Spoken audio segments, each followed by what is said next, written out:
No So, worries. Simon, London Calling, thank you very much for joining me this evening indeed. Pleasure, Cass. Good man. And we'll start just by asking, what are you smoking this evening? Well, I'm just loading up one of my apples. It's an LCS apple. And nice. I'm about to have some Jermaine's 1820 flake. That's one I haven't tried. It's Latakia flake, is it?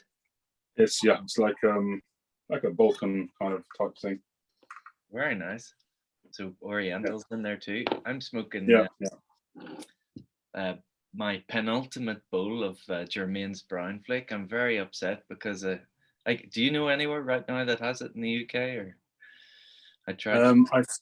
I'd actually I went on a bit of a hunt yesterday to try and find any Jermaine's anywhere, because it's become like in America with Esoterica. It's really become completely like a unicorn blend, maker brand. As soon as it comes in stock, it kind of goes out. It never used to be like that. It's only recently.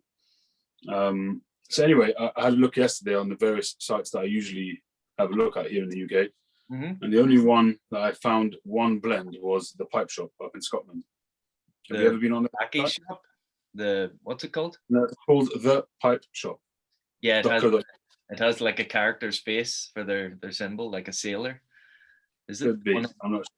It's up in Scotland. Yeah. In Edinburgh, I think. Yeah, it's in Edinburgh. And I think there was one Jermaine blend. It may have been brown, so have a look at that. Okay, I'll take a look. I know that before you make this video live. Yeah. Okay. Upload it. Otherwise, somebody else will get there first. I was going to say I managed to find on the Black Swan smoke shop. They have special Latakia flake. Oh yeah. Mm-hmm. I'll have to jump on that as soon as we get up. Yeah, it's loose, so you can order in whatever quantity you want as well. Not that you'll want a 15-gram sample, but I like that about them. GQ have that as well, but yeah, you can buy a sample. Right. So let's see. First of all, I always ask people about their YouTube channel names. Then, are you a fan of The Clash, or what is London Calling, LCS, or where did that come from? Well, the channel used to be called Bosco Piper UK. Mm-hmm. That's what it was originally, and then I abbreviated that to BPR UK, which is just an abbreviation. But then, about 3 years ago, maybe, I started doing the Saturday night live streams. Mm-hmm. I do a lot more lives now, but I started off doing just every Saturday night. It became a thing. Right. It was before it was a very commonly done thing. Yeah. And I called those London Calling because obviously a large part of the audience is in America or other countries, not so much here in the UK. I mean, there's plenty here in the UK as well, but the majority was in the US. Mm-hmm. So therefore, I just called it London Calling, and I didn't take it from The Clash. It was more like from the BBC. This is London, that kind of thing. Yeah. And that's where it came from. And then obviously I just added my name. So yeah, you've a great brand. I'll put it that way. Whenever I was, trying to figure out how to smoke a pipe and using YouTube, I always remember the logo. I didn't catch you before when you were Bosco Pipes, but obviously with the Big Ben and everything, it's very kind of cool looking, and London Calling sounds interesting, so it's good.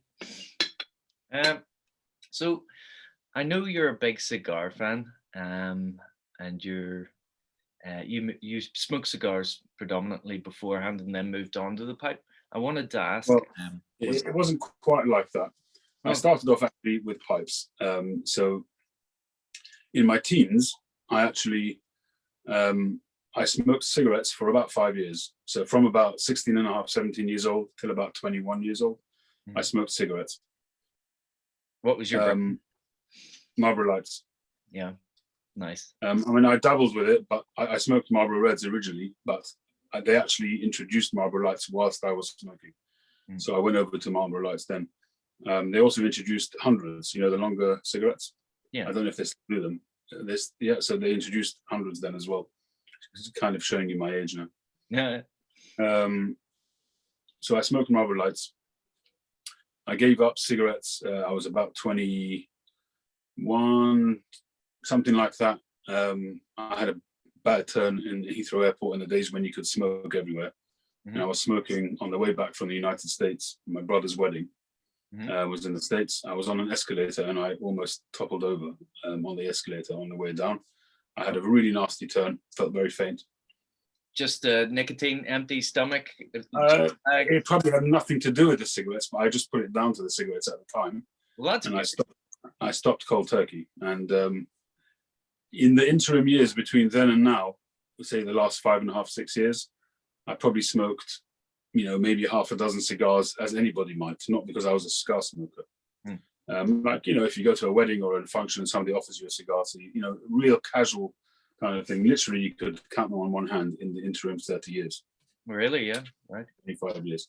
So I wasn't a smoker. Even when I smoked cigarettes as a teen, it was more like trying to be a teenager rather than for the nicotine. Yeah. I was never really a nicotine fiend, and I don't think I am now still, but I may subconsciously have become, but not intentionally. And then one day, I've said this story many times on my channel, on a Sunday, we go out as a family very often, and we'd go to Covent Gardens, and there's a little shop there called Cigar and Snuff, where I would always poke my nose in the window and just have a look. I was always sort of inquisitive about it. Yeah. And on one of those Sundays, I decided to go inside and buy a pipe, and I went in, and that's exactly what I did. You've made a video there, haven't you? Yeah, a few times. Yeah. Yeah, I've seen them. Yeah. Been there very often. So I bought a pipe. I bought some horrible cherry aromatic tobacco, and I stopped off into a corner of Covent Gardens trying to light it. I knew nothing, hadn't seen any videos at that stage, hadn't been on YouTube or anything. And I stuffed the bowl with tobacco, pushed in. I figured getting as much as you can, right? Yeah. And no rhyme or reason, just literally stuffed it in. Obviously, I couldn't keep it alight. Yeah. I got tongue bite straight away and all of that kind of stuff. But I went online, I researched it, discovered the old timers, people who have been, the founding fathers of the YTPC, if you like. Yeah. And I was off, I was away, and I became very passionate about it very quickly. And I started collecting pipes very quickly. And so for a good couple of years, it was more about the pipes and pipe tobacco. I think my first cigar video was probably a year later. Oh, okay, yeah. And it was kind of a natural progression from the pipes into the cigars. And then I had a serious problem with tongue bite after a year or so from the pipes. And I found that with cigars, I didn't get tongue bite. Yeah. And after about a year and a half to 2 years, the tongue bite became so bad that I just almost stopped smoking pipes. Very occasionally, I'd have a Latakia blend because they tend to be cooler on the tongue. But I then almost transitioned completely over to cigars for about a year. Okay. I was smoking a lot of cigars. At some point, I was smoking like 3 cigars in a day. And that's a lot for me anyway. And then I discovered 9mm pipes, 9mm filters. And that was a complete change around for me. Yeah. It turned everything on its head, and I could smoke literally any blend that I wanted without having tongue bite. And that's why the pipes that I make are, because I kind of have an affinity towards that, and I've made a very strong connection to 9mm.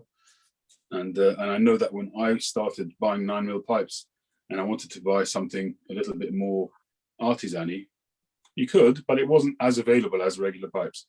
So that's why I decided to really focus on that, on the pipes that I make. Now, literally 99.9% of pipes that I make are 9mm pipes. Yeah. Well, I think that's good. I started off non-filter, but now I'm, completely filter all the way. When I tried smoking pipe without a filter recently, and I just don't enjoy it anymore. I just have moved on now, where I'm just completely filter. And whenever, I don't know, I mean, whenever I first used the filter, I did notice a little lack in flavor, but I think that the pros outweigh the cons massively, and eventually you just don't even notice that anyway. So it also takes away any rough edges, doesn't it, of any kind of harsher. That's the thing which I notice the most, that if I smoke a pipe without a filter, it's the rough edges that I notice straight away. Yeah. The tongue bite might take a minute or two, but the rough edges, you just get the whole blend, and it's kind of in your face, It's, yeah. No, that's good. But if somebody orders a commission, you'll make it non-filter if they ask for non-filter. Is that the way it works? Is that the 0.5% or 1% then? Or, Well, I have made a few commissions non-filtered, Mhm. some with a standard tenon, but most of the time I'll make it still with a 9mm tenon, but I'll put an adapter in, which I'll not just leave it as an adapter, I'll adapt it so that it smokes as a non-filtered pipe should. So, for instance, I'll re-drill it so that so you've got a consistent airflow. A lot of times when you put an adapter in, like for instance, Savinelli's sometimes come with an adapter. yeah. It's literally just a rudimentary piece of plastic which Mhm. you shove into the tenon. What I've actually ordered in a batch of adapters, which I then re-drill and I countersink on both sides, and I just make sure that it's literally like having a non-filtered pipe. Okay, yeah. So it's just that all my tooling is pretty much geared up to doing 9mm tenons. So most of the time, that's what I'll do. Cool. Well, that's excellent that you have the capabilities to do that and are doing that. It's great. So want to ask you about your favorite pipe shapes then, or I see you smoking many different pipes. I know you're a fan of bent, straight, whatever, but what are your favorite shapes for smoking? I would say that for me, the perfect shaped pipe, well, it's in my pipe bowl. Not necessarily the shape, but in terms of the size, proportion, and the bend, that's roughly this is one of my pipes as well. So this is a small Rhodesian, smallish. It's like a medium size. Pipes with a medium-sized bowl, maybe a group 3.5, 4, that kind of thing, with a quarter bend-ish saddle bit most of the time. For me, that's my sweet spot. And a lot of the pipes will be that I smoke on mine will be derivatives of that. So this one I'm smoking now, again, it's a billiard, but it's got a very slight. It's a completely different pipe to look at, but the structure is exactly the same. Yeah. Yeah. Completely unique, but they have the commonality. Yeah. Yeah. So if you drew a skeleton, it would still be the same line going up. Yeah. Lovely. Let's see. I'm going to ask then. Do you have any favorite factory pipes or any run of the mill carvers or? I would say that it would be probably Stanwell would be my favorite factory pipe, but I've gone through phases where I've enjoyed Savinelli pipes. With Savinellis, I tend to prefer. I don't want to sound elitist, but it just happens to be that's what I prefer. Is autograph, the autograph range of the pipes. They are. I don't buy them new. I can't afford to buy them new. They're silly money. But I've got a couple of autographs which I've bought on eBay. And I've been lucky that those particular ones were clean. They weren't ghosted or anything like that, and they smoke excellently. The standard ranges, I'm not such a big fan of. I have smoked them. I've got still some. I've got a 606, which was one of my first pipes, which I still have. But for some reason, I just prefer the way the autographs. It's interesting because the way the autographs work is that they had in Savinelli's factory, they had a handful, maybe 2 or 3 carvers who essentially were like artisan carvers, but worked in Savinelli. So only they were allowed to make autograph pipes. And what they tended to do is that, I read this not so long ago, is that Achilles, who was one of the generations of Savinelli, they had, I don't remember how many of those carvers they had, but they rotated them throughout the year. In other words, they didn't have, let's say they had 5 carvers who did the autographs. They didn't say, right, you 5 go and make autographs. They would say to that one, January and February, you make autographs. March, April, you, and that kind of, because they didn't want to be each one to be affected by what the other one does. So in other words, they didn't want one carver to see what the other one's doing and kind of be inspired by that, and it would be kind of samey. They wanted each one to use their own kind of inspiration to create pipe. And I'm not sure that that's the case still. That was probably going back maybe 20, 30, 40 years ago. But that was the original concept of the autograph pipe. They were essentially artisan pipes. made in a factory. I didn't know Where, that. Yeah, that's interesting that they got them individually and so as not to influence each other. That's interesting. What do you think? Then I have to ask about the 4 of us were discussing the dolphin and the other animal shapes that they have. Have you seen the range of animals they have? I think it's about €1,300 for this Savanelli dolphin, and it's a Briar dolphin with a. Have you not seen this? I'll have to send you a link. There's they're not in their normal range is really expensive because they're one-off pieces, most of them. Yeah. There's a lot of the Japanese market obviously is responsible for driving up prices of all the master carvers, all the great Danish carvers. But not only that, they do affect the likes of factory pipes like Savanelli. Probably more the Chinese market than the Japanese market. But the Chinese market is, although that I understand is now bottomed out for now. I don't know if it's to do with the pandemic or the economy, the world economy generally as a result. But that seems to have dropped out. That for now, anyway. We'll see if it picks up again. But yeah. Moving on then, just briefly to tobacco. I know you smoke quite a lot of blends. You enjoy a lot. You and I don't exactly have the same taste, though. I'm a great lover of the dreaded Lakelands. But if you had to narrow it down, let's say if I wasn't Jewish, I would do that. But, I'd really love you to try Coniston cut plug. I really would. I might send you some then next time I get some.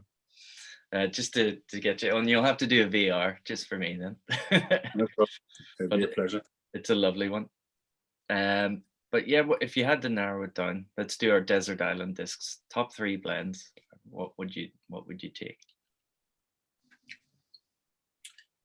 Well, the interesting thing is that it changes all the time. But if I was forced, I would have to, because I know that my palate changes and the season changes and tobaccos sometimes change. So even if it's not a tobacco that I'm necessarily smoking right now, I know what it is and I can rely on it. So from a Virginia, although it's technically an aromatic, but for Virginia, it would probably be Orlick Golden Sliced. I think it's a very underrated tobacco. I say that about M4 of Virginia as well, which is also a very underrated tobacco. But anyway, it would be Orlick Golden Sliced. Orlick Golden Sliced is. Why do you say it's technically an aromatic? Because there is some flavoring in there. Is there? What is it? I believe there is a possibly a very slight citrusy or something, some kind of flavoring in there. I think so. That's my impression. I might be wrong, but I think. Do you think there's Perique in there as well? I think there's a touch. There's supposed to be. I mean, maybe that's what the flavor that I'm getting. That I'm thinking that it's maybe slightly aromatic. Yeah. It used to be burleyed that they put in. They changed that about 15 years ago or something like that, and they moved over to Perique. And I've still got a sealed tin upstairs, which has got the original mix of Burley and Virginia. I think that's from 2010, so maybe it's not that long ago, or maybe it's 2001. I can't remember. Long enough. So either way. Sorry. It's a good bit of age either way. It's yeah. So now they say it's a pinch of Perique. I don't know. Maybe I'm wrong. Maybe it's not an aromatic. I just had that impression. But for me, it's underrated because it's one of those tobaccos that if you load your bowl and smoke it while you're busy doing other stuff, it'll come across as a very linear sort of tobacco-y, cigarette-y kind of smoke, which plenty of people will like that, and that's fine. But it's one of those where, a bit like I say this about Full Virginia Flake, it's the same thing. Full Virginia Flake, if you don't focus on it, it's a very thin flavor, and it's really, it can get very hot, it can get bitey, it can be a really unpleasant smoke.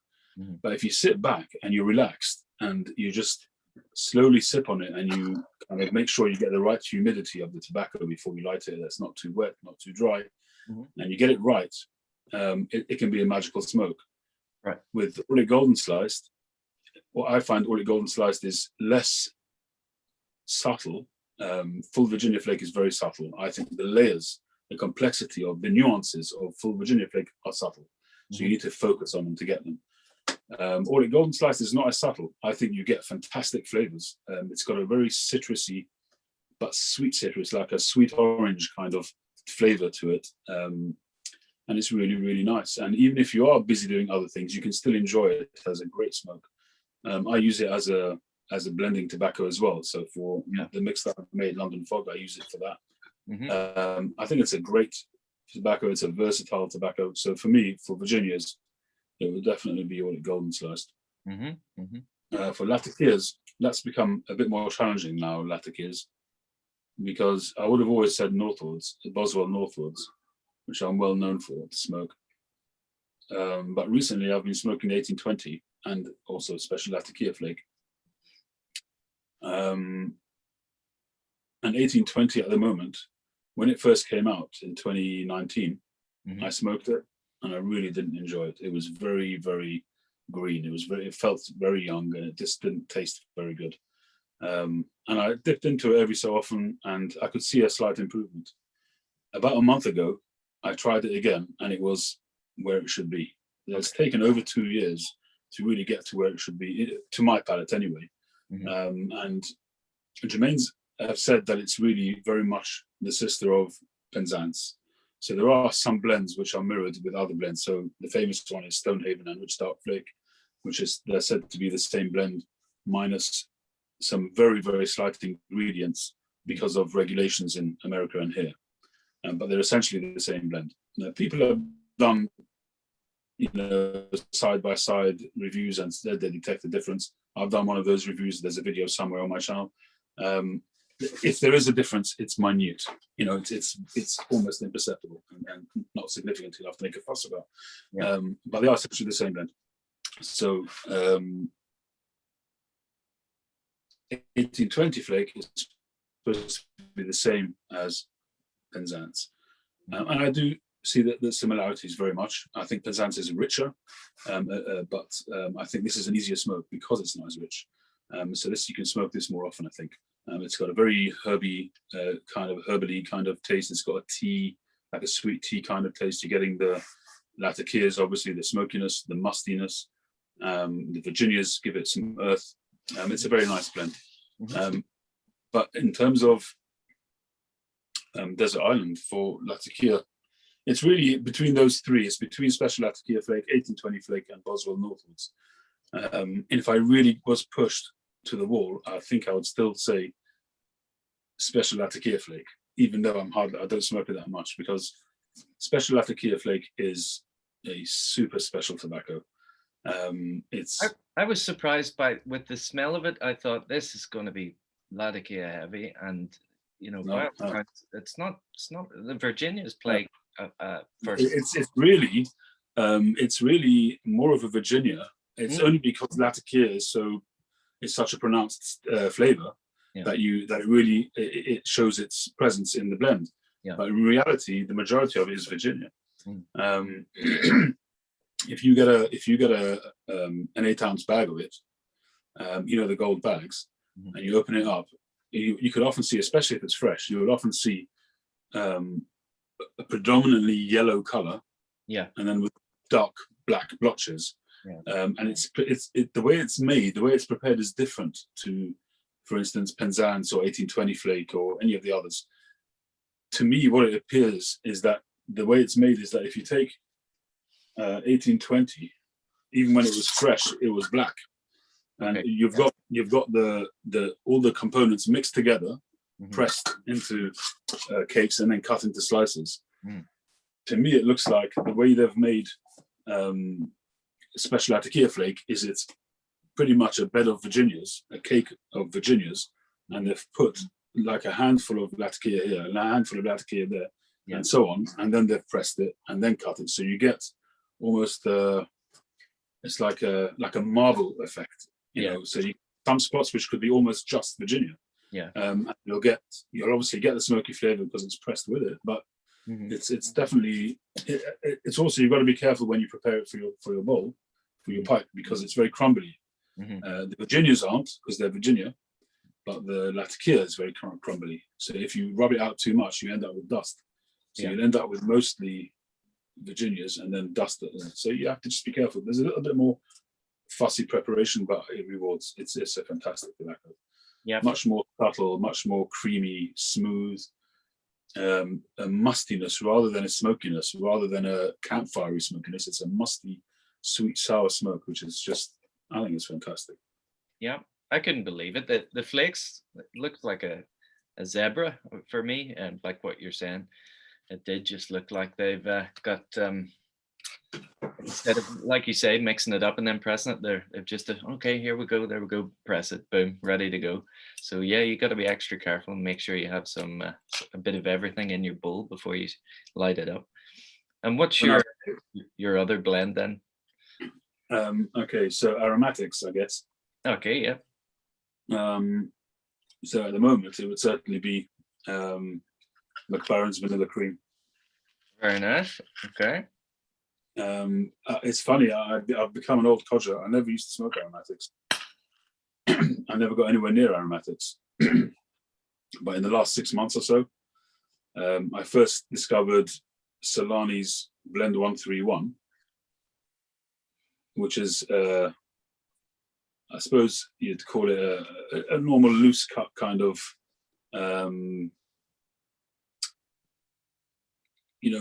it's got Virginias, it's got Burleys, and a typical sort of aromatic blend. Flavor, it's been topped with a single malt whiskey topping. And for me, I've tried various different whiskey blends, and that one is really the only whiskey blend that I've tasted which actually you can taste the quality of a malt whiskey.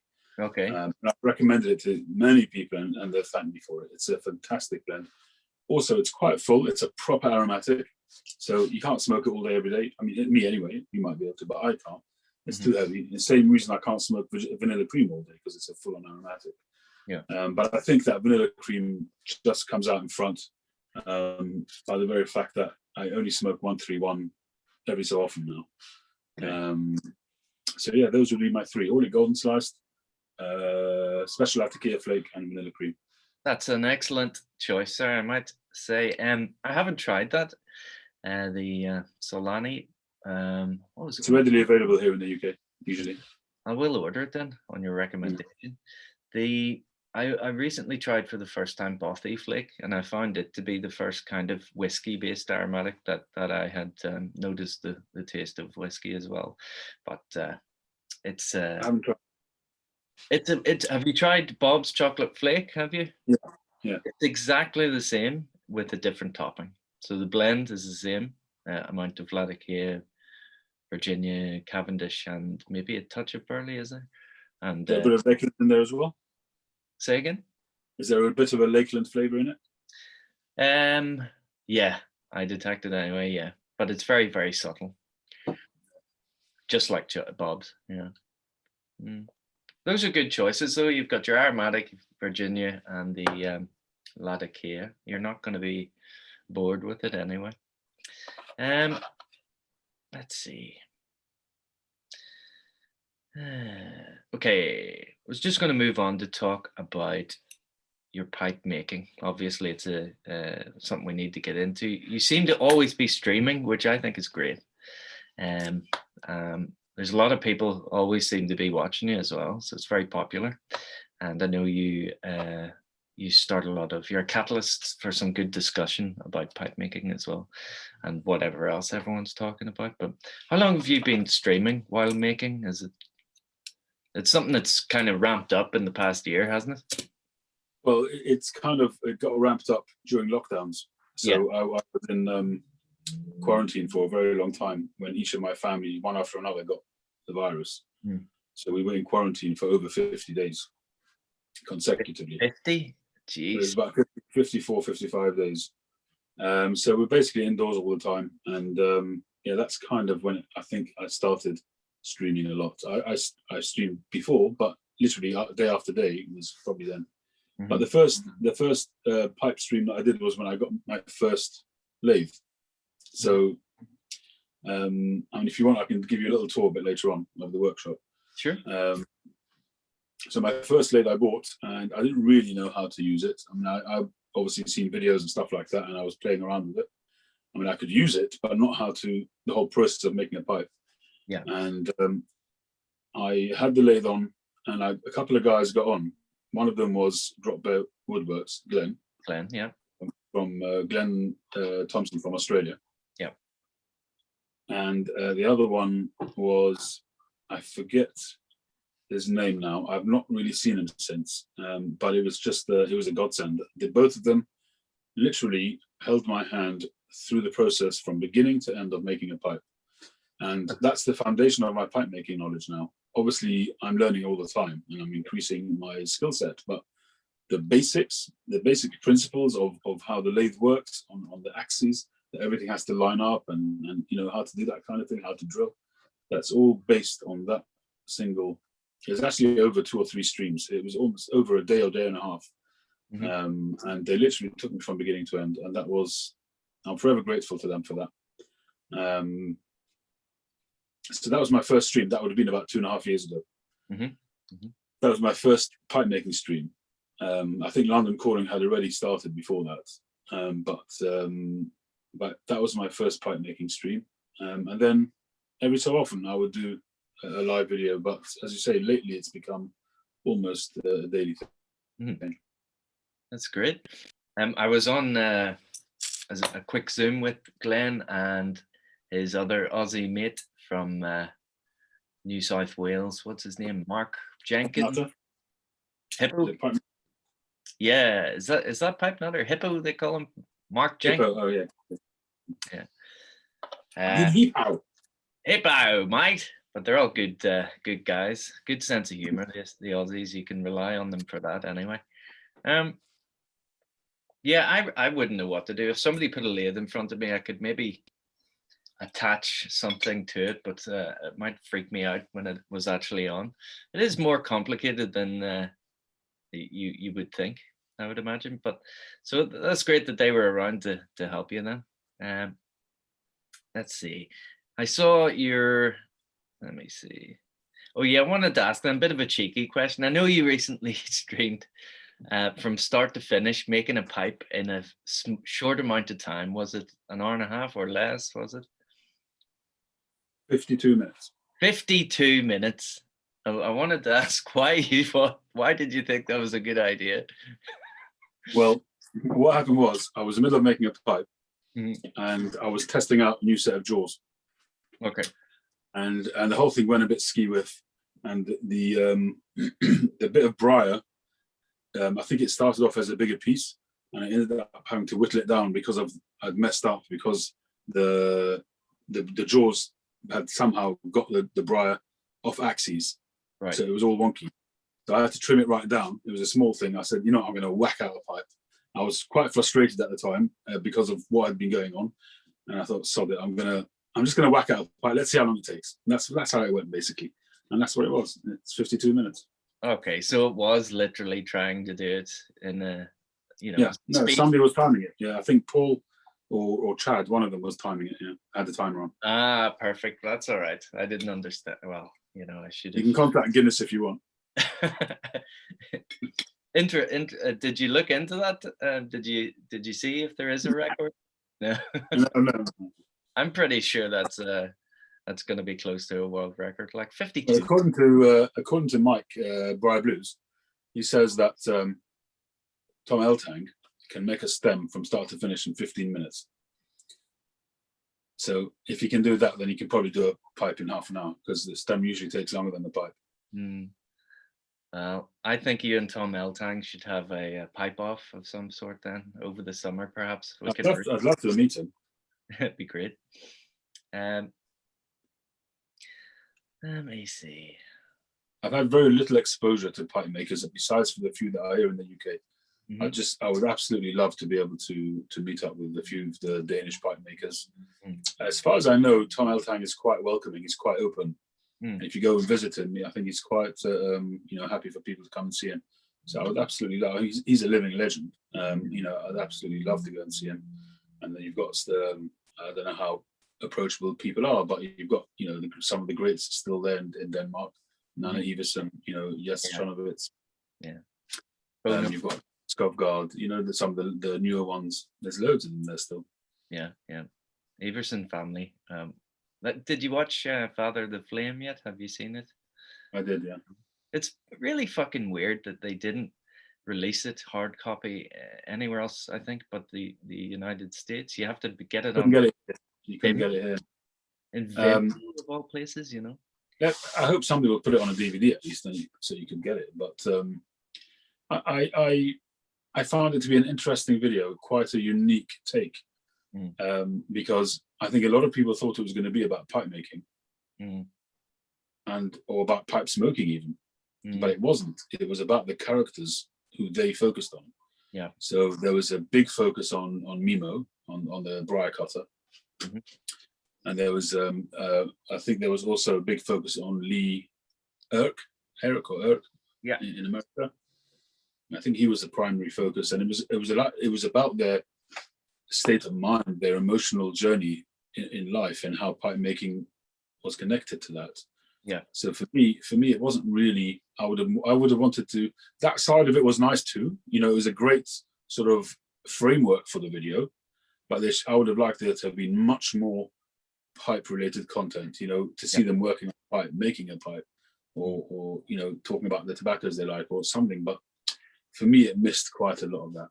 Yeah, I have to agree. And I find it a bit strange as well that Lee Von Erck, is it? Or Lee Erck? Lee Von Erck, yeah. They really did dwell on him kind of hinting at regretting not having children a bit too much for my liking as well. It got a bit fucking existential and depressing for a while, Well, I found it depressing. I was going to say that. I found it to be quite a dark video. Agreed. Yeah. Well, I'm glad somebody else thought that too. Yeah. No, because people that I've mentioned that to, there was anything pipe related, they'll jump on it and pounce on it. But if you look a little bit beyond that, to me, it was actually quite a depressing, dark look at some people's lives, unfulfilled lives, despite the fact that they did well with their pipe making careers. Yet, in actual fact, this is a pipe video, but really, the guys who did it weren't very successful in their lives. Pipe kind of gave them something in their life, but in their main sort of journey of life, they failed. Yeah. So, it was a bit of for me, it was a bit dark, a bit depressing. Yeah. The cinematography was great and everything, but... Oh, yeah. Yeah, it was very professional. Yeah. But I just think maybe it was kind of, I don't know, making... Look, it has value as a dark video as well. Yeah, yeah, it does, yeah. It's fine. I thought it was a great piece of... it was a great production, but it depends what you're looking for. It was advertised as the next best pipe production, a professional pipe production, and it wasn't really that. Much as a Tom L. Tang pipe these days. Well, you can pick one up for about €400, and you can pick one up for about €3,000. It depends which one you go for. You can pick up an L-Tan Basic, you can, the Popeye type one, for €120. Oh, really? I didn't know that. Yeah, I'm going to. It's just a Briar bowl, a carved Briar bowl. It's a carved blast, I think. I think it's carved, the ones with the rings round. Yeah. It's carved round, and then I think it's blasted to give it a texture, I think. And then it's got a carbon fiber shank with a little mouthpiece on it. And those, I think they're about €120, €130 on the Danish Pipe Shop. Yeah, a bit like the Northern Compass. A bit like... Yeah, that kind of idea. It's an easy, cheap entry into getting an L-Tang pipe. Yeah. But otherwise, the cheaper, like the pencil shank Liverpools and Canadians, they're about €350, €400. And you can get Sarah L-Tang as well if you want, which is also a more budget range, which is named after his daughter. He still is involved in the process, but it's probably apprentices and things like that who are involved in making those. But he's involved to some degree. I don't know whether he makes them or not. I'm not sure. But that's also, I think, about €400, €450. I wanted to talk to you. I wanted to ask you. I know that you do drill. Do you drill at about 4 millimeters or more sometimes? 4.5. 4.5. Yeah, that's good. I mean, I've only had somebody make me a pipe once, but I asked them to drill it to 4.3, and that's good. It does make all the difference. I think after reading, what do you call it, Rick Newcomb, is it? In Search of Pipe Dreams. Indeed, yeah. I was just as soon as I read that, I thought, that makes a lot of sense. And then I took all the pipes that I'd noticed that I could set it down and go for a piss and then come back and it was still lit. So I got those 3 pipes and I had a closer look. And yeah, they were wider than the others. And I thought, okay, this more than makes sense. And the fact that I'm using a filter, the only real problems people would say is, yeah, I don't want tobacco in my mouth. But yeah, you're not going to get that with a filter. So just drill it. 4.3, 4.5. Great. I've even heard of 4.7 before. There are different schools of thought because yes, Chonobits and the Eversons would drill at, I think, 3.5 or maybe 4. But bear in mind that they don't have. If you have a 9mm tenon, even sometimes with a filter in, the draw is going to be wide open anyway because you've got this whacking great big void. Where I think, okay, if you put a filter in and the filter is snug, then yes, it will be tighter. But these guys know what they're talking about. And these are the best pipe makers in the world. So there's obviously a virtue to having it at 3.5 as well, or 4. Yeah. And the vast majority of pipes throughout history have been made at 3.5. It's only really been made popular by Rick Newcomb. So I personally see the benefit, so I do it in my pipes. And all the reports that I get back from people, not everybody gets back to you when they get the pipe, but a lot of people do, and they sort of give me feedback on the pipe. And probably the most common feedback is that they say that it smokes like a train, and the draw is fantastic. So there you go. For me. Yep, tried and tested. Yep. I recently saw your, what was it? A tulip that you made. You called it a tulip. Very, very good looking pipe. I think I have it here.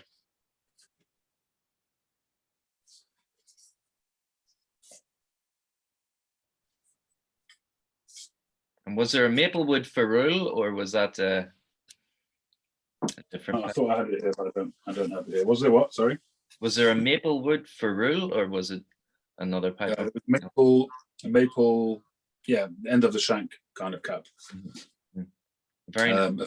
A ferrule tends to be a cap which goes over, I think, but there's lots of different names which people use. But essentially, yes, it was an adornment, a shank adornment. Worked out well. Good. Let me see. Right, I wanted to ask about. I know it's rude. You should never ask a man about his cellar. But is there anything in particular that you're looking at and stocking up on for fear it might, or is there any kind of treasures that you have stocked up on, and things that people might be envious of? Can I ask? Envious of, and in terms of the tobaccos that I smoke myself, so I'm the stuff that I'm stocking up on, and when people ask me what should they stock up on, I always say the same thing. Cellar deep, not wide. So in other words, don't have such a big variety of tobacco, but have depth in the ones that you like. So have a stack of the tobacco that you like, because you don't know what tomorrow brings. So if you like Orley Golden Slice, get plenty of that instead of getting 10 different Virginias. Just get the one that you know that you like. By all means, get a variety, but in terms of stocking up on, it's stock up on the stuff that you like. But yeah, I managed to put together a reasonable selection of McClellan tobaccos. I've got some really old McClellan tobaccos. I've got McClellan tobaccos from 1990, blends which they made for Levin Pipes, which was a pipe shop in America around the end of the last century. I don't know if it exists anymore, but it was a blend which they made specifically for Levin Pipes. They had quite a lot of collaboration with Levin Pipes, and they made a blend called, I think it was Blackwood. And they made it for them specifically, and then afterwards they released it as their own under the McClellan badge. But originally it was under McClellan tin, but it was made for Levin Pipes exclusively. I've got two tins of that from 1990, which is very cool. I've got some really old tobaccos. I've got a big 14-ounce tin of half and half from the 1950s. I've got a very rare tobacco, which is called, is it Moskowitz? Markowitz. Okay. It's called Black and White, it's called. Okay. A very rare tobacco, but I managed to pick up a tin of that. I tried it. It's one of the few real treasures that I actually open. Most of them I don't open. Most of them just sit in my cellar. It was interesting tobacco. I didn't really like it that much, to be honest.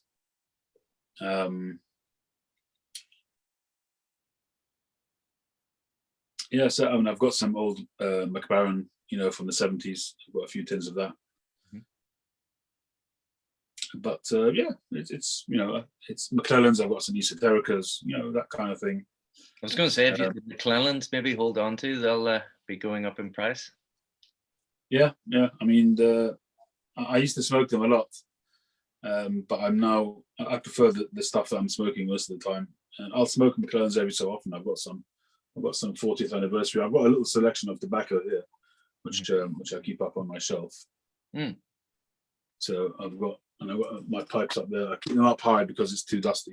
I really need to get some kind of pipe cabinet to keep them in here because it's really dusty. So I've got maybe 10 or 15 tobaccos here.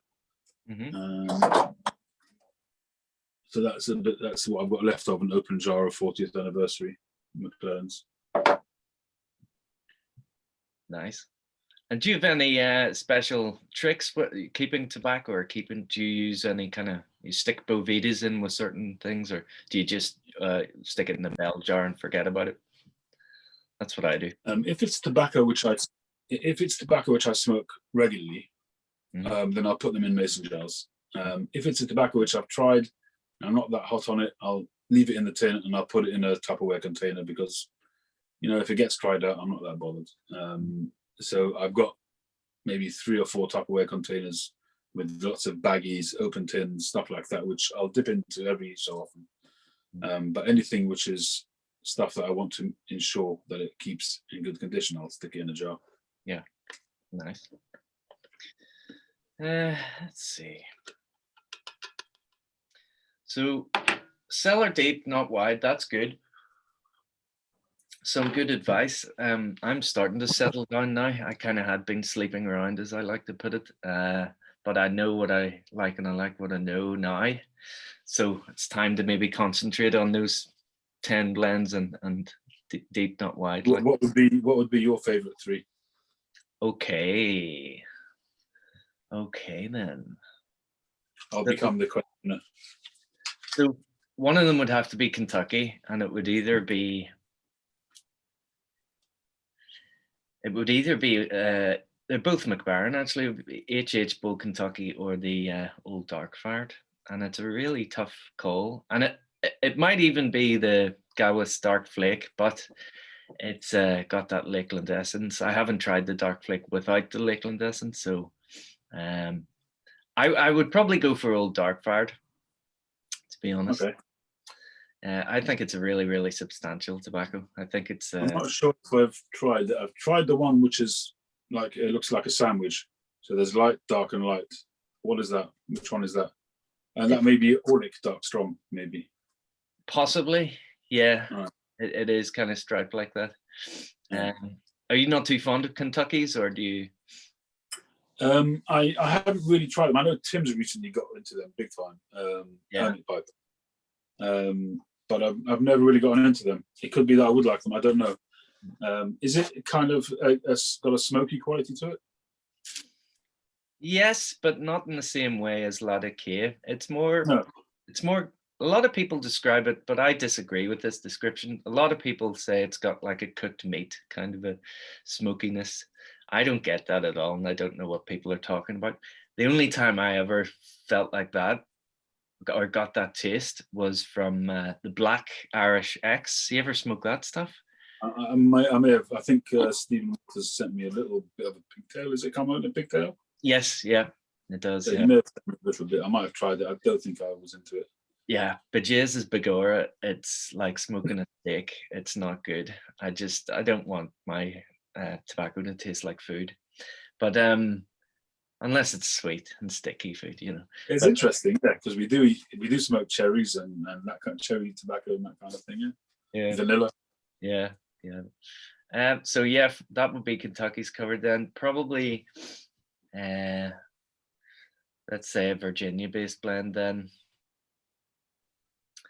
I really have been enjoying the Peter Stockaby's luxury twist, which is an aromatic as well. I think I would go for it. to be honest. It's really nice. And then Okay. I've found it to be a little bit bland, a little bit mild, a little bit bland. At least the batch that I tried anyway didn't have a lot of flavor. yeah, well, there's certainly not a lot of topping, but I like that about it.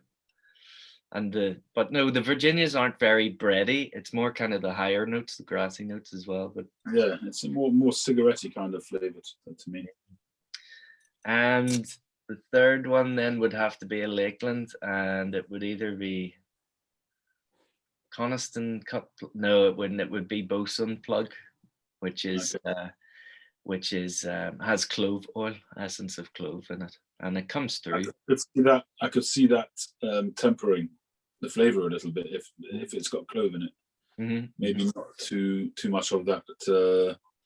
The other stuff, what is it? The rose or geranium, heliotrope, or there's lots of different flower essences that the Victorians were into.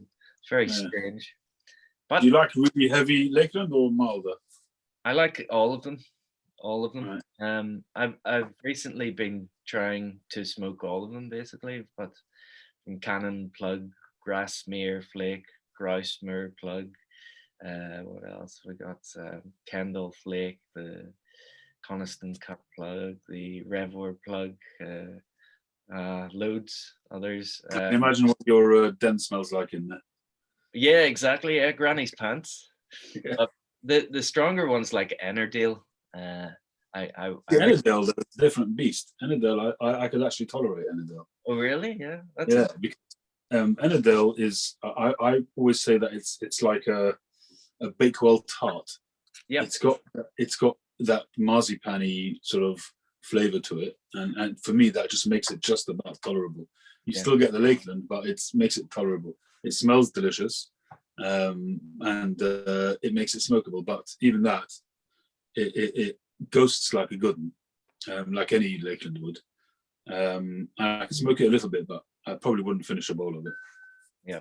No, you definitely need to use a cob or a mere or a, what do you call it? Why am I forgetting the name of the black bog? Morta. Oh, Morta. Right. They say those don't ghost, so I'm not too sure, but recently came in. I'm not sure about that. I don't smoke Morta bites. I have, but I prefer not. You not like them? Do you find they give off a taste, or? Well, I suppose you'd have to argue that I hadn't broken them in properly, but certainly that initial stage, the first maybe 10 or 20 bowls, it just had a bitter taste. I just didn't like it. Yeah. Okay. The one I got was John Pounder kindly gifted it to me, so I think he'd smoked through that. So I've never experienced a brand new one. Right.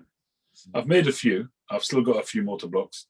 With woodworking tools or metalworking tools? No, with woodworking tools. Did it destroy them?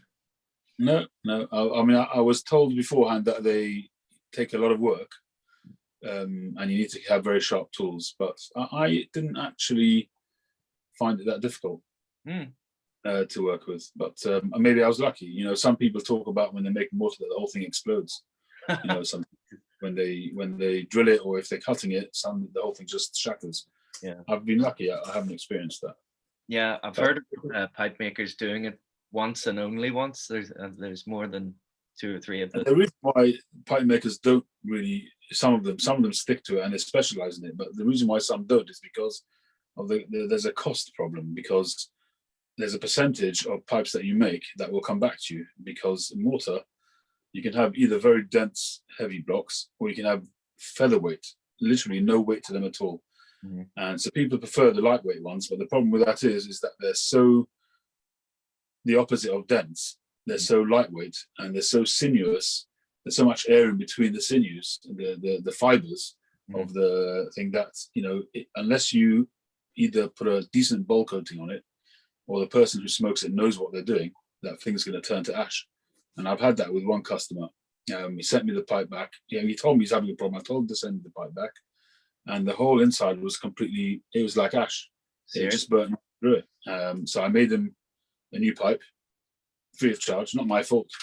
That's mortar, you know. It wasn't to do with workmanship, but I made him a new pipe, and I also repaired the old one. I gave it a really heavy bowl coating, and Okay. set them both going. But I don't think I've made one since then. Right. So I know Jason Mouton, for instance, he won't make a mortar pipe anymore. Right. He'll use mortar as an outer, to make the bowl, but he'll put a briar lining in it. Okay. I wonder would that, diminish the benefit of the mortar, the point? Oh no, you wouldn't get any benefit of the mortar at all. No. It's just decorative. Yeah, aesthetics. Yeah. Yeah. What, out of interest, what coating did you use? Just a really thick charcoal powder with honey, or It's just powder with it's a secret recipe, of course, but no, it's just, if you look online, some people use yogurt or anything which is whatever you use. Some people use honey, some people just use water. The thing with this water is when the water evaporates and dries, it just turns to powder. Yeah. There was one particular pipe maker that I used to buy a lot of pipes from, and that's, I think, what he did. He used to mix it with water. By the time it arrived to you, you could put the pipe in your mouth, blow, and you get a cloud of ash. Oh, not ash, of carbon coming out. Essentially the carbon just neutralizes whatever you put in there. So if somebody uses yogurt, I don't use yogurt, but I use something similar. But if you use yogurt, basically you'd think that it's going to go off and it's going to get really rank, but it doesn't. The carbon completely neutralizes it, Right. and it's absolutely, it becomes very neutral and it's fine. And it seems to work very well. So, I mean, I don't usually use them. I only use them when I have to, the coating. Yeah. I don't coat pipes. Okay. I'm going to guess it's sour cream. You can deny or confirm if you wish. No. Oh.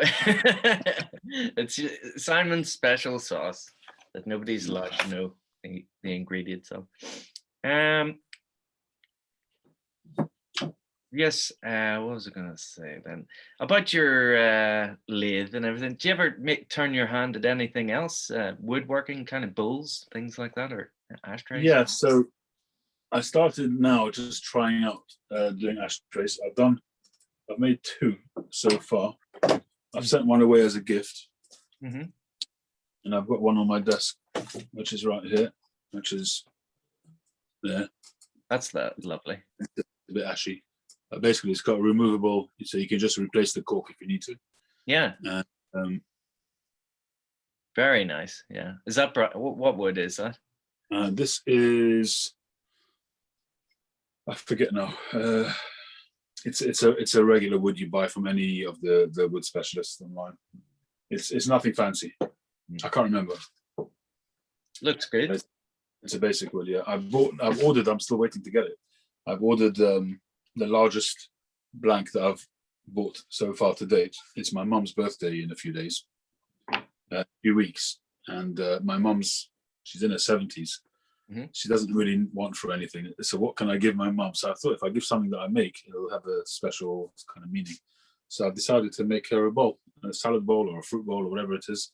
Mm-hmm. They've been really sort of interested in my progress and that kind of thing. So I thought it'd be a really nice thing to do. So I'm looking forward to doing that.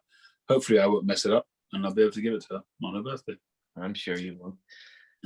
That's lovely. That was something you've made. That'll be nice for me. The new lathe has enabled me to do that kind of thing because I couldn't have done it on my old lathe. I replaced my lathe, but I've still got the old one. I use it every day, but the new one is a much bigger lathe. It's a bit of a monster, and I hummed and hawed for a while about investing in it, but it's fantastic. It's like having a Rolls Royce or a Mini Cooper. That's the difference. Okay.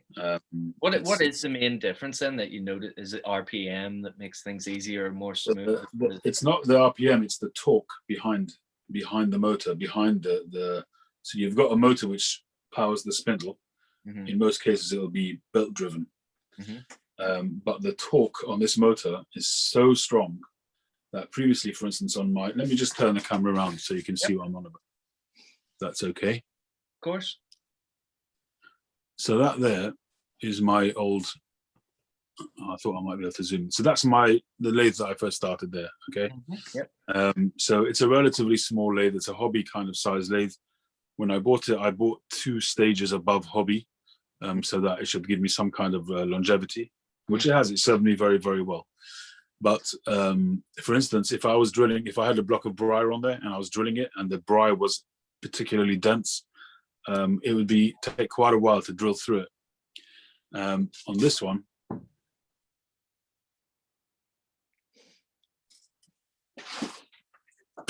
yeah, she's a beast compared to old Red. this one is just, it's a big thing. It's freestanding. It's on its own stand. It weighs an absolute ton. It takes a couple of people to lift it. I mean, you can't actually lift. This came in about 1, 2, 3, 4, 5 pieces, and you have to put it together. Right. You just literally have to take each piece on its own because you just can't carry it. It weighs an absolute ton.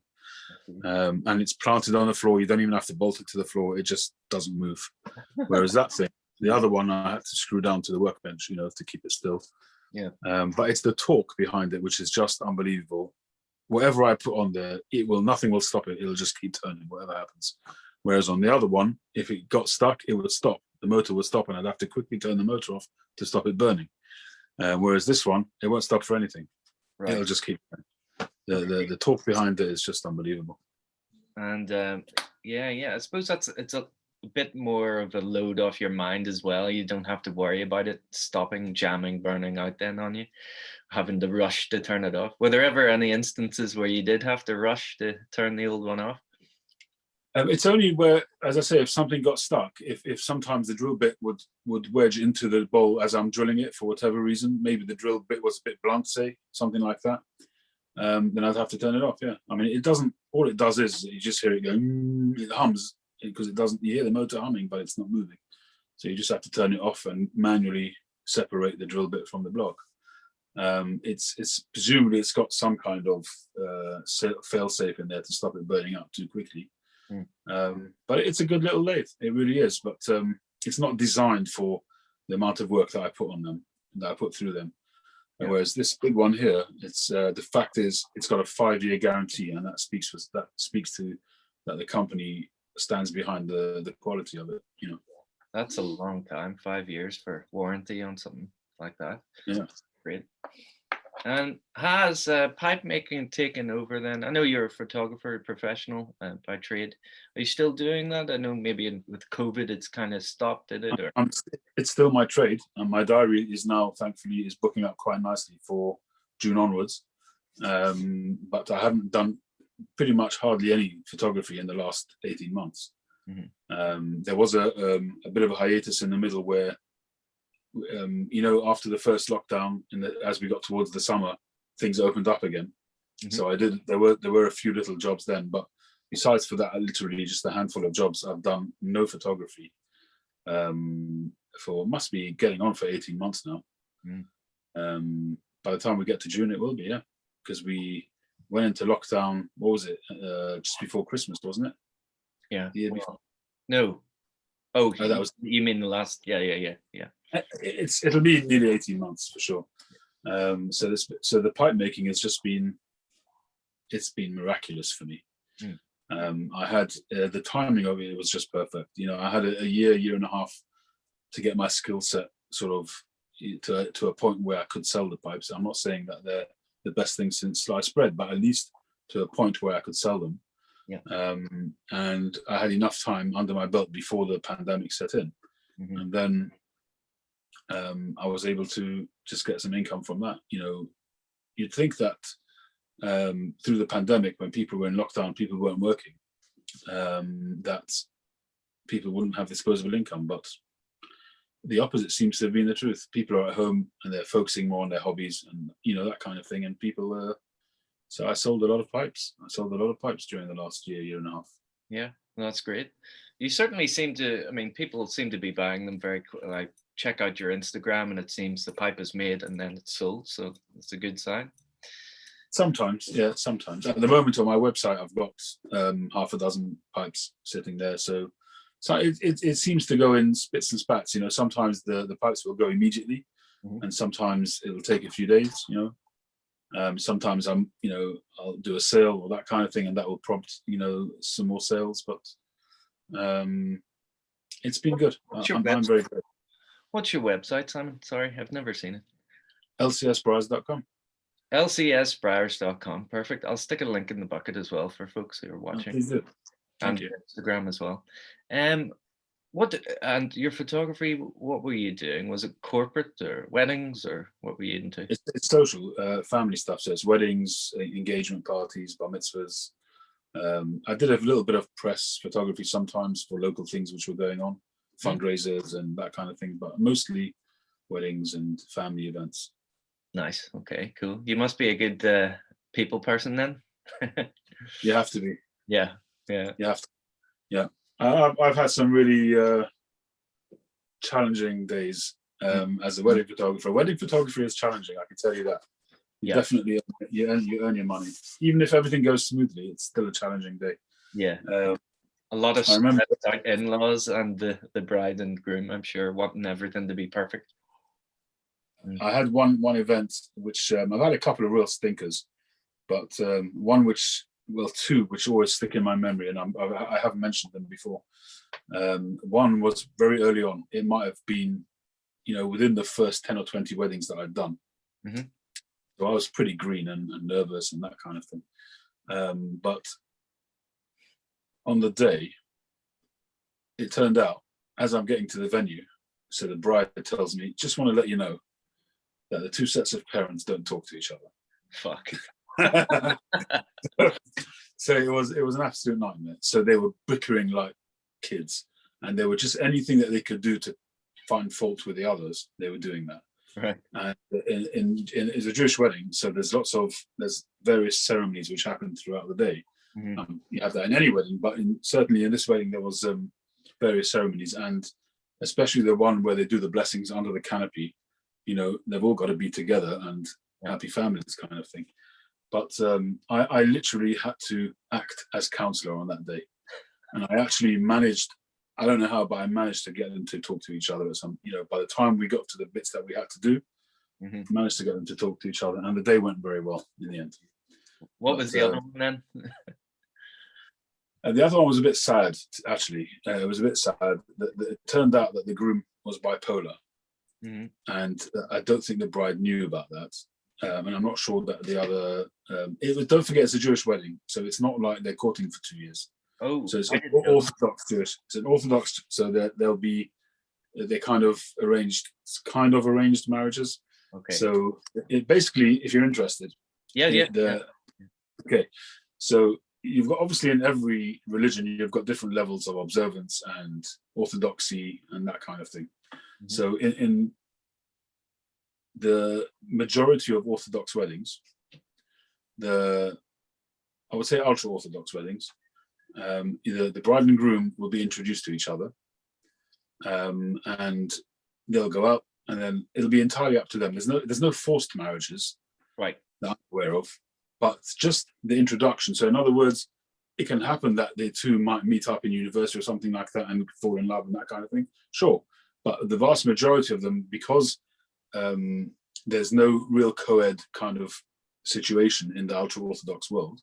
So, for instance, when they go to school, they'll go to single-sex schools. Yeah. When they go to Talmudical college, to the Jewish college, that'll be just boys, and the girls will go to a seminary, which will be just girls. So the opportunities for that are much less. Yeah. For courting and that kind of thing. So, generally speaking, what would happen is that the two sets of parents might either go to a matchmaker, or they'll just have recommendations from friends. The friends of the girl or the friends of the boy might say, "Oh, I know this person, maybe it's worth going out." And what happens is, before they actually go out, which is, I think, a huge benefit. I'm not trying to say that matchmaking is the best thing. That's a different argument, which, you can have that discussion. But even if you held that it wasn't the best thing, but what happens beforehand is very good. And that is, the two families make their inquiries. They check, backgrounds, characters, although you can never know anybody really, but even financials. So for instance, nowadays especially, you want to know that this young couple can survive. You want to make sure that there's going to be an income. You want to make sure that they've got somewhere to live. Mm-hmm. And all of that kind of stuff is ironed out before they even meet. Okay. So when you have, for instance, a young couple that fall in love in the general way, in the rest of the way the rest of the world falls in love, all of that goes out the window. Love is blind. So, they fall in lust, let's say, rather than fall in love, but they fall in lust or whatever it might be. And many times they may not be that compatible. Yeah. Or they have no wherewithal to pay the rent or to pay a mortgage or whatever it is. Okay. But because they're falling in love, it's too late because love is blind. So they'll have a struggle. Once the lust has kind of worn off, or the initial kind of novelty of it, if you like, wears off, for some, I'm not saying all, for some couples, it could be that those problems will start to arise and pick away at their relationship. Yeah. And so that's one aspect of relationships which is kind of dealt with the way Jewish people do arranged marriages. But the actual, whether they go through the marriage or not, is really up to the couple. It's just the initial introduction is done as an introduction, but the rest of it is done. There's no forced marriages or anything like that. Good. Are you Orthodox then? Or are you just... Yeah. Oh, you're right. So, but I thought if you're Orthodox, or I suppose it's ultra Orthodox, whereby you have to have the hair and the outfits and all that. It's just a matter of tradition. So each depending on which, if you're Hasidic, for instance, so you have the long side clothes. One of my sons has the long sides. He doesn't have them hanging out, but he's got them under his hat or around his ears or whatever it might be. It depends on your tradition. So it doesn't make you a better Jew because you've got a longer beard. Yeah. It's just a matter of where you belong in the different sects of Orthodoxy. There's loads of different sects of Orthodoxy. It's quite a complicated thing because it's a culture, and within the culture there's subcultures. And unless you're in it, it's you can't really grip it. But yeah. It's not like within, you can have written. You've got the divisions, the football divisions. You've got lots of different teams. It's kind of like that. There's lots of different teams within Orthodoxy, which they have different traditions. Okay. Well, there you go. We learn something new every day. But I'm certainly glad to hear your calendar's being booked up again, and there's a lot more people doing things. And... Yeah, I'm kind of. It's I've got mixed feelings about that. I'm not sure that I'll see how it goes. I'm not sure, but it's definitely going to be good to have a little bit more income coming in. It's going to make a huge difference, hopefully. Yeah. But I'm not sure that I'm looking forward to sitting at a computer processing photos anymore. I'd much rather be sitting at the lathe than staring at a screen. That was always the challenge. Taking the photos, it gets to a stage where you enjoy it, or even if you don't enjoy it, but it's you go through the day, it's work, that's fine. But sitting, processing picture after picture after picture, it gets a bit monotonous when you're doing thousands and thousands, Yeah. So sure. I guess you're gonna have to weigh up. I mean, I think I can guess what you would enjoy, and if it was just a choice of what you would enjoy to do, more what you would choose. Is it even a case of having to choose, or could you do one part or each of them part-time, or it's a decision you're going to have to make, I guess? Well, I would have to suck it and see, as they say. I'd have to see how much time it takes up and which one is more financially rewarding, because that's ultimately what I have to, regardless of which one I enjoy more, I've got to pay the bills and keep the roof over our heads. So if I find that my time is more rewarding financially making pipes, then I might just knock it on the head, the photography. Yeah. And if it's the other way around, then I'll just keep doing the photography and do pipes when I can. Yeah, good choice. Yeah. You recently had a granddaughter as well. I just remembered, didn't you? Yeah. Congratulations, belated. I think I maybe left a comment, but again, just speaking to you, congratulations. What's her name? Her name is Sari, Sari. It's a derivative of Sarah. Ah, lovely. That's a lovely name. Sorry. I know she popped in. I happened to be on your live stream when she popped in there. Yeah. Beautiful looking baby. Absolutely beautiful. Yeah, she's gorgeous. Yeah, wonderful. She takes after her grandfather. She's quite plump. She's lovely round face though. You get some babies, they all look a bit Winston Churchill-ish around the face, but she was gorgeous. Yeah, she is. And I'm not usually like that, like, oh, good looking baby, but she was. Finally, all I really wanted to ask you about was the future of tobacco in the UK. We're going to get all depressed. Yeah. Are we heading the route of Canada and Australia? I was speaking to, I already said to Glenn and Mark Jenkins and Mick, Aussie E-Piper was there as well. And he was telling me 50 grams of a good tobacco, Escudo or something like that, could be $150 Australian dollars. Now I thought it was maybe he was saying yes, you can get a tin of tobacco for 100, maybe that would be, but for some of the good stuff, it's 120, 140. I just can't believe it. How much is that in English? I think around Sorry, not pounds. I think around 80 or 90. Really? Yeah. Daylight robbery. I know. Let me just hang on. Just in case I'm talking shit. Let's see. 140 Australian dollars in sterling. I'll light up a cigar while you're doing that. £78 and 4 pence. Fuck me. I know. What the hell? You can buy a tin of 100-gram tin of McClellan's for that. I know. What the goddamn hell? Yeah. It's crazy. But what do you think is happening in the UK? I mean, it won't be long till it's £20 a tin, I'm sure. At what point do we create the black market? I understand that in the next budget, the tax is going to go up another 8%. So I've heard. How much? 80?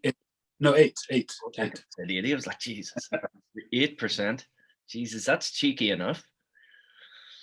That's cheeky. It's been going kind of, you've got now the grey cigarette packets and that kind of thing. Mm-hmm. I think that it's all going to be tied into cigarettes. As much as we all complain about that it shouldn't be tied in, that cigars and pipes are different. They're a lifestyle as opposed to cigarettes. Mm-hmm. But it's always going to be tied into that. So it really will depend on what happens with cigarette smoking. Yeah. People have always said that they're never going to ban cigarette smoking because they get too much revenue from it. Mm-hmm. And obviously, presumably somebody's done the math, and the amount that it costs them in the healthcare for people suffering as a result of smoking against the revenue must be still worth their while. It's a bit of a callous calculation, but obviously that is still there, and there's obviously the people's freedom, their rights, to do what they want. People argue that alcohol kills more people, but there's never a talk about banning alcohol. So don't see any cirrhosis pictures on bottles of wine or beer recently as well. Have you? No, I haven't. It's just weird the way that doesn't happen. Yeah, so it's I don't know what the statistics are. If many more people suffer because of, I suppose, smoking causes things like cancer and that kind of thing, whereas drinking, yes, you get cirrhosis of the liver, but it doesn't really, not directly, or at least not to the same extent, cause those kind of illnesses. So yes, it would cause people to be drunk and they could end up walking in the street and getting knocked over. And illnesses associated with drinking too much. But I guess the statistics bear out that smoking is worse. So cigarette smoking. Yeah, I guess. It's not looking good. I don't know if Brexit is going to have any positive effect on that. It would be nice to think that, but somehow I don't think it will. I don't think many of the laws are going to change, to be honest. I think the laws are going to be very similar to what the laws are in Europe, because we've got to be compatible. The markets have to be compatible. So, if we started changing over from kilos back to pounds or whatever it is, then there'll be an incompatibility. Yeah. I don't know what real world difference it's going to make. I think a lot of people, in retrospect, might think that we shouldn't have gone out. I honestly don't know. Yeah. I was on the fence all the way through, and I still am. Yeah. All I do know is that it's affected me when it comes to, if I want to buy some cigars and I get them sent in, I'm paying the customs now, which I wasn't before. I'm buying them from Europe. I got a box of Briar of 35 blocks of Briar the other day. And the customs and excise cost me £152. Jesus Christ! So it's having an effect. That is having an effect on the viability. That's a serious effect. I knew cigars. They have a monthly subscription to cigars, and sometimes you might get a Monte Cristo number 2 or something. It's like a lucky dip sometimes, and something a lot of my friends enjoy and buy into monthly. And they just sent an email out 2 weeks ago now saying completely talking shit, saying that as you're not part of the UK, okay, when did that happen? We're unable to provide anymore, so those are out the window. And now I think they're not even going to be sending. You'll not be able to order from Seacars or Termius, I guess, as well. So all the rest of them haven't taken that road, and it's a bit strange for us here in NI, but I think we're good to order from any European country with no customs at all, though. So that's the upside of it. Okay. So that's a bit strange. If only. So where's Peterson? Peterson is in Northern Ireland or not? Well, they're based in Dublin. They're in the south of Ireland. Yeah. Right. So right now, can you walk freely between the two? Yes, and but they have the euro. We have sterling, and their tobacco is more expensive down there. Do you have any tobacconists in Northern Ireland? Yes, there's a big one, or not big one, but a reliable one that's been about. The building is listed. I think the building was been around since 1790 or something ridiculous, and they've been on there for 1890 or something. But it's Miss Moran's in Belfast, so yeah, we're just trying to spend as much money there as possible. Keep them going. What's the pipe smoking culture like in Northern Ireland? I'd say. Say again? Do you ever see anyone smoking a pipe when you're on the road, on the street? No. These days, yes, you will. I'd say it's much the same as where you are. You will see an odd gentleman or two, maybe once a month, but there are no clubs anymore, as far as I can find. I'm thinking about getting one going again whenever things do start to open up. I know that some hotels do still have smoking function rooms that hopefully you'd be able to hold the odd meeting in or something. That's for cigars, probably. You might find that they may not be too happy with pipe smoking. Yeah, because of the aromatics and things and Lakelands. Yeah. But how many guys do you know in Northern Ireland that you know of that you could put a club together that smoke a pipe? Yeah. Yeah, you could count them on two hands, really. So between 5 and 10. I only have a couple of close friends that smoke a pipe, and so it is just as rare, I'd say, as on mainland UK. Yeah. So it's strange. Well, there are a few clubs. There's obviously the Pipe Club of London. That's right. Yeah. You have clubs and things still. Nottingham has a club. There are a few clubs, but the days when I've got some old magazines, where they list the clubs in the UK, talking about 50, 60, 70 clubs, and and you look at the list of tobacconists. Yeah, unbelievable. It's like a whole directory, and now it's a handful. It's completely gone. Yeah, but hopefully, I mean, I had a short interview with Niall of Miss Moran's, the owner, and he said things are certainly picking up for him in the past 5 years. Is their average, customers that never used to serve anyone who was under the age of 30 or 40, and now it's changing, and obviously it's having a bit of a renaissance or an upsurge, and so it's good. Well, they shouldn't publicize that, because the main reason why they're lumping it in and that they're forcing tobacco blenders to change the names of tobaccos is because they think that aromatic names will attract youngsters. So don't publicize that, getting a younger audience. Yeah. Well, listen, I wanted to keep it not too long. So finally, have you any advice for any new pipe smokers then on that note? Any advice? Well, first bit of advice I would give is my experience that if you're struggling with tongue bite, there's this, you can sort of persevere, slow down your cadence, make sure you've got the correct humidity, not too dry, not too wet, a good airflow, like a wide drill, a wide airflow. All those things will help. But even if you've tried all of that, some people have got a particularly sensitive palate, which is what I have. I tried everything. Don't be scared to try 9mm pipes. Yeah, I've been a huge advocate of them since I discovered them, and there's no sort of taboo about using a 9mm pipe. People think not real smokers if they use 9mm. Baloney. In most of Germany, one of the biggest pipe smoking nations in the world, they use 9mm pipes. Yeah. Probably 90% of them use 9mm pipes. So don't be ashamed about using a 9mm pipe. That's number one. And number two, in terms of loading the bowl, I think that's probably the hardest thing to get, used to initially. Afterwards, it becomes second nature. But initially, that's probably the biggest challenge. And the best tip I would say, you've got the 3 fill method and all of that, which can sound daunting and complicated to people. My advice would be is just to gravity fill your bowl until you get used to the various different things. Just learn to smoke a pipe first, gravity fill your bowl, and then just give it a gentle tap and then light it. It will burn fast initially because you've got a lot of air in there, but that's how you'll teach yourself to get the right consistency and density of tobacco in the bowl.